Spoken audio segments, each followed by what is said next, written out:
Every afternoon, Thomas the Tank Engine puffs along his branch line with Annie and Clarabelle. First, they pass the water mill. Next, they come to a big farm. Then, they can see a bridge with a village nestled either side of it. This is a special place.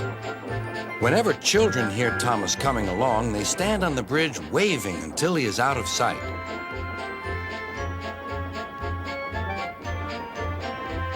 One day, Thomas was running late. He had stopped at the signal before the bridge to talk to some new children. Percy the Green Engine was waiting too. "Hurry up, Thomas," called Percy when the signal dropped. "If you're late, Sir Topham Hatt may get a new engine to replace you."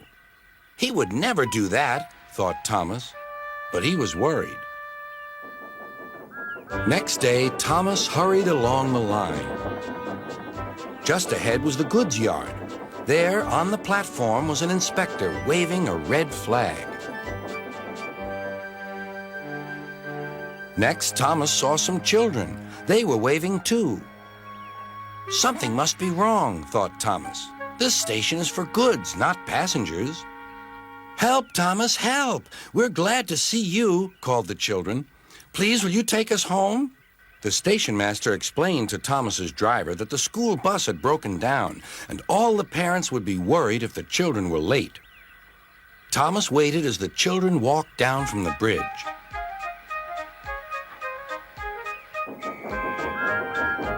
Then he took the children to the next station where Bertie was waiting to take them home.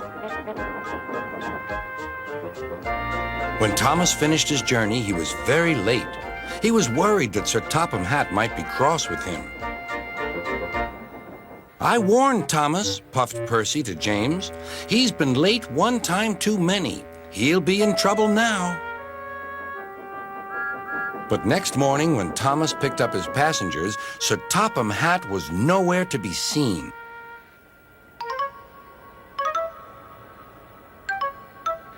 "Thank goodness," sighed Thomas.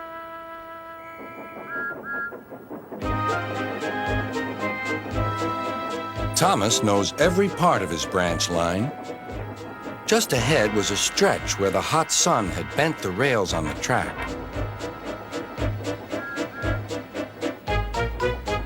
"Careful, Thomas," called his driver, but it was too late.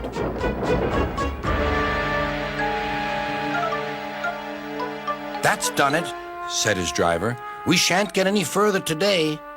"But what about my passengers?" asked Thomas. "Don't worry, they'll be looked after," replied his driver. While workmen repaired the line, Thomas had to shunt freight cars in the yard. Bertie came to see him. "I understand you need my help again." "Yes, Bertie," replied Thomas sadly. "I can't run without my rails." Bertie set off to collect Thomas's passengers.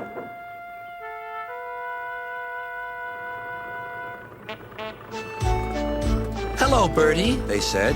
"We're glad you're here." Bertie drove along the road that runs by the railway. He stopped at each station along the line. Sometimes he stopped between stations to let people off closer to their homes. Thomas felt miserable. "I've lost my passengers to Bertie. They'll like him better than me."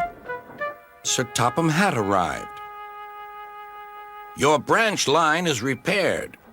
I'm going to change your timetable so that you and Bertie can work together more." When Thomas reached the station, there, to his relief, were all his passengers. "Bertie is a good bus, but we missed our train rides with you," they said. Later, Thomas spoke to Bertie. "Thank you for looking after my passengers."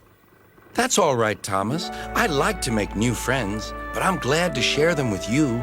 "You're a good friend indeed," replied Thomas, "and always will be."